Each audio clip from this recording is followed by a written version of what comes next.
ہم کن باتوں پہ جھگڑتے ہیں، ہم کن باتوں پہ لڑتے ہیں؟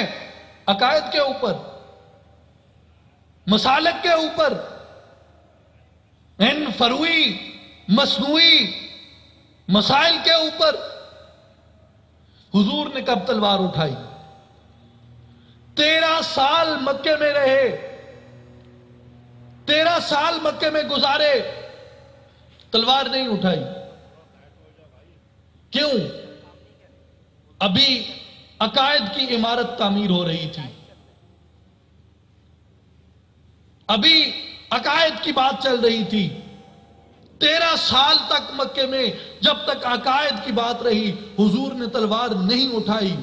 اور پھر وہ موقع آیا جب حضور مکہ سے مدینہ ہجرت کر کے جاتے ہیں، اور وہاں پہ حضور رسالت مآب صلی اللہ علیہ وسلم نے اس دین کو پریکٹس کرنے کے لیے، اس کا عملی نمونہ پیش کرنے کے لیے، دنیا کو امن کا وہ حقیقی پیغام دکھانے کے لیے، اس سے روشناس اور متعارف کروانے کے لیے حضور نے وہاں پہ اسلامی ریاست کی بنیاد رکھی اور سلطنت مدینہ عمل میں آئی۔ اور سلطنت مدینہ کے قیام کے بعد تحریری شکل میں اس دستور کے بعد جسے میثاق مدینہ کہا جاتا ہے، اس کے بعد رسول اللہ صلی اللہ علیہ وسلم آپ نے تلوار اٹھائی۔ اب دو مختلف چیزیں تھیں۔ مکے میں جب تک حضور رہے وہاں عقائد کی تعمیر ہو رہی تھی، تلوار نہیں اٹھائی۔ جب مدینے میں آئے یہاں نظام کی تعمیر ہو رہی تھی، یہاں پہ حضور نے تلوار اٹھائی۔ تو ہم کس چیز کے اوپر تلوار اٹھاتے ہیں؟ عقائد کے اوپر یا نظام کے اوپر؟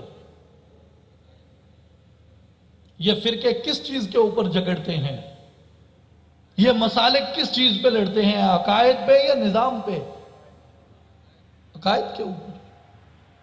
تو کیا کہیں حضور کی سیرت سے یہ ثابت ہوتا ہے کہ آپ عقائد کے اوپر ایک دوسرے کو لڑنے مارنے لگ جائیں، ایک دوسرے کو کافر کہیں، ایک دوسرے کو مشرک کہیں؟ کس نے اختیار دیا یہ فرقے تخلیق کرنے کا؟ نہ قرآن نے دیا نہ حدیث نے دیا۔ کیا حضور رسالت مآب صلی اللہ علیہ وسلم کے زمانے مبارک، جس کو ہم اپنا سنہری زمانہ کہتے ہیں، جس کو ہم اپنا اساسی اور بنیادی زمانہ کہتے ہیں، کیا حضور کے زمانے میں یہ فرقے تھے؟